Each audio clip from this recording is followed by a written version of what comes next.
شب گریزاں ہوگی آخر جلوائے خورشید سے، یہ چمن معمور ہوگا نغمائے توحید سے۔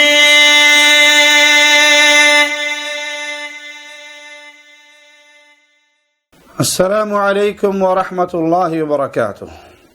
ان الحمد للہ نحمده ونستعینه ونستغفره ونعوذ باللہ من شرور انفسنا ومن سیئات اعمالنا، من يهده الله فلا مضل له ومن يضلل فلا هادي له، اشهد ان لا الہ الا اللہ وحدہ لا شریک له واشهد ان محمدا عبدہ ورسولہ، اما بعد۔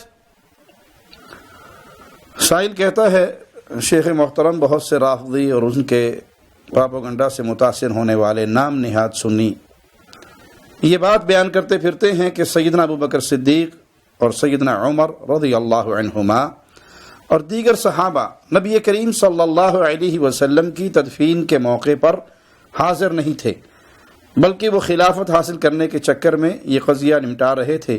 اس کی کیا حقیقت ہے، وضاحت فرما دیں۔ رافضیوں سے، شیعوں سے تو کیا شکوہ کہ ان کا دل صحابہ کی دشمنی میں سیاہ ہوا ہے، اور صحابہ کی دشمنی میں وہ تمام حدوں کو پھلانگ چکے ہیں۔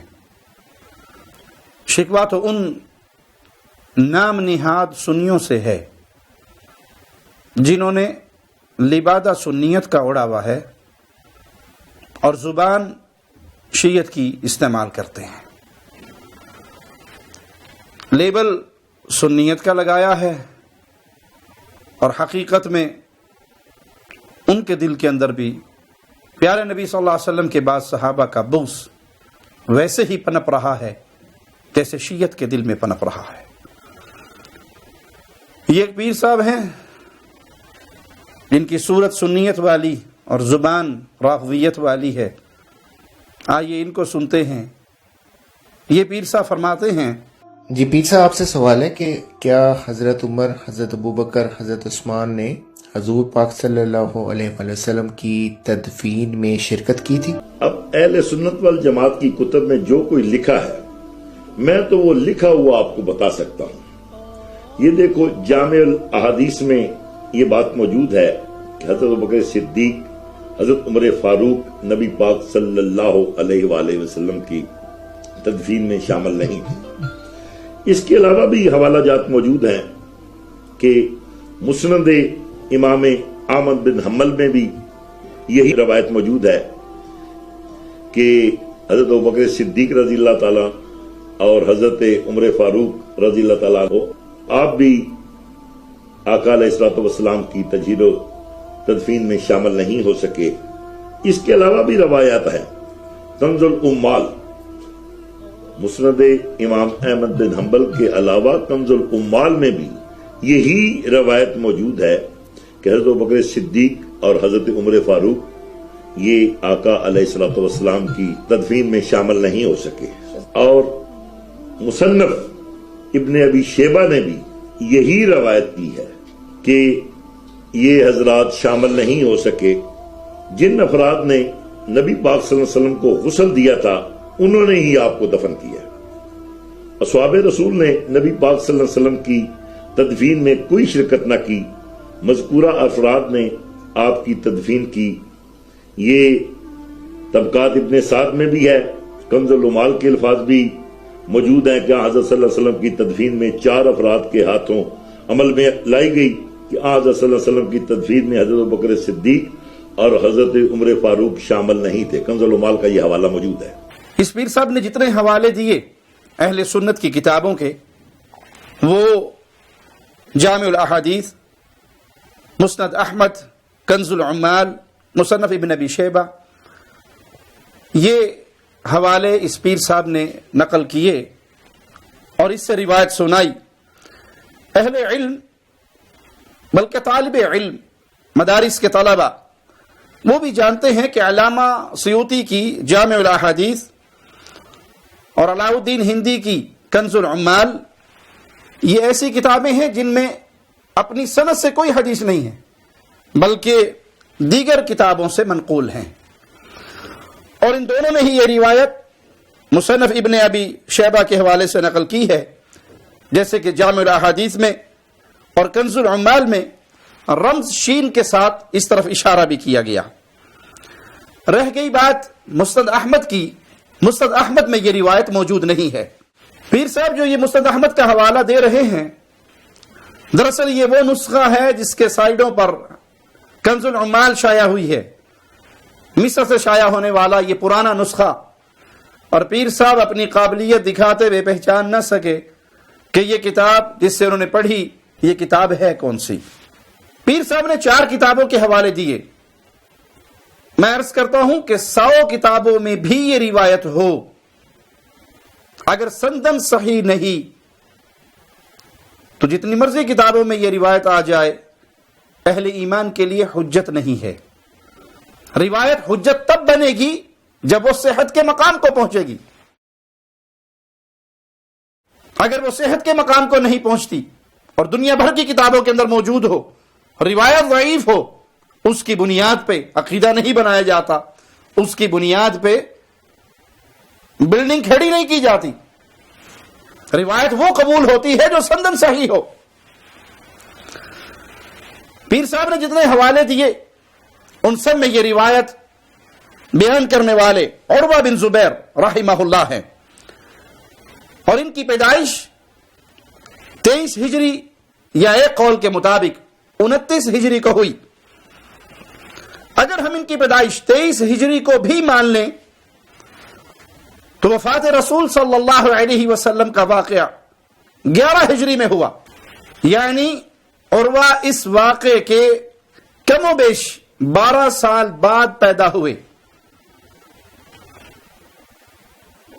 جس روایت کو جس راوی کے ذریعے بیان کیا جا رہا ہے، ان کی پیدائش اس واقعے سے 12 سال بعد تقریباً ہوتی ہے۔ جب اس موقع پہ وہ موجود ہی نہیں تھے تو وہ یہ کیسے بیان دے سکتے ہیں کہ سیدنا ابو بکر صدیق اور سیدنا عمر پیارے نبی صلی اللہ علیہ وسلم کے کفن اور دفن کے موقع پر، جنازے کے موقع پر موجود نہیں تھے؟ اصول کے مطابق یہ روایت منقطع ہے، اور پیر صاحب بھی جانتے ہیں، اہل السنہ بھی جانتے ہیں، طالب علم بھی جانتے ہیں کہ یہ روایت حجت نہیں ہے۔ افسوس ہے ان لوگوں کی سنیت پر جو ضعیف روایات کا سہارا لے کر پیارے نبی صلی اللہ علیہ وسلم کے پیارے صحابہ کی مبارک ہستیوں پر اپنی گندی اور ناپاک زبانوں کو دراز کرتے ہیں۔ اور پیر صاحب کے الفاظ سنیے غور سے۔ آپ نے حکومت دے معاملات نو نبی علیہ الصلوۃ والسلام دی تجہیر و تکفین نالوں زیادہ جو فضیلت دیتی اور ادا چلے گئے۔ انا للہ و انا الیہ راجعون۔ اس پیر صاحب کو شاید معلوم نہیں کہ تاریخ کے اندر یہ بات موجود ہے کہ ابو بکر صدیق رضی اللہ عنہ وارضاہ کی بیعت پیر کے دن ہو گئی تھی۔ ابو بکر صدیق کی بیعت رضی اللہ عنہ وارضاہ پیر کے دن ہو گئی تھی، جبکہ رسول اللہ صلی اللہ علیہ وسلم کی تدفین کا معاملہ بدھ کے دن پیش آیا، بعض نے تاریخ میں منگل کا دن بھی بتایا ہے۔ یہ بیعت کا معاملہ اور دفن کا معاملہ الگ الگ ہے۔ بیعت پہلے ہو گئی، دفن کا معاملہ بعد میں ہوا، تو یہ تانا کیسے دیا جا سکتا ہے کہ انہوں نے پیارے نبی صلی اللہ علیہ وسلم کی تجہیز و تکفین کو چھوڑ کر، آپ کے جنازے کو بھی چھوڑ کر حکومت لینے کے لیے اور خلافت لینے کے لیے وہ اس خلافت کے معاملے کو نپٹاتے رہے۔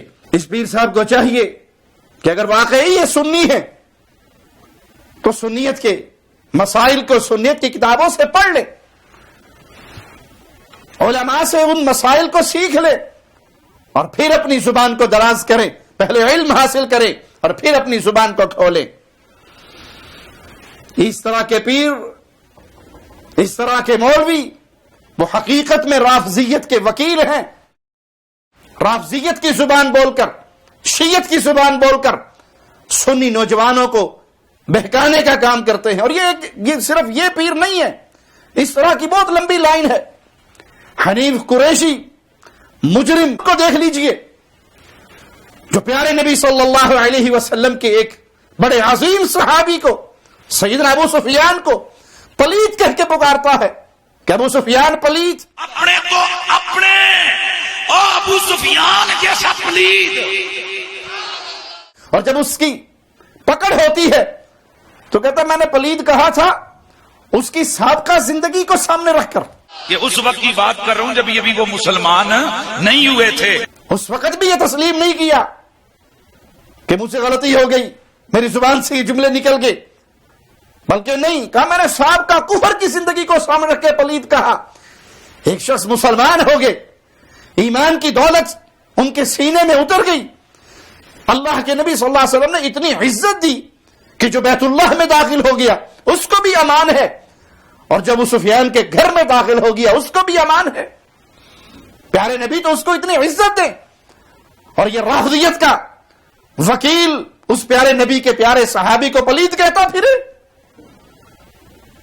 اسی کے قانون کے مطابق جو اس نے بیان کیا کہ میں نے ان کی سابقہ کفر اور شرک والی زندگی کو، اسلام دشمنی والی زندگی کو سامنے رکھ کر یہ لفظ استعمال کیے، تو میں اس مجرم سے، اس ظالم سے سوال کرتا ہوں، اہل سنت کے عقیدے کو چھوڑ کر تم رافضیت کی تسبیح پڑھتے ہو اور یہ عقیدہ رکھتے ہو کہ ابو طالب کلمہ پڑھ چکے تھے، مسلمان ہو گئے تھے.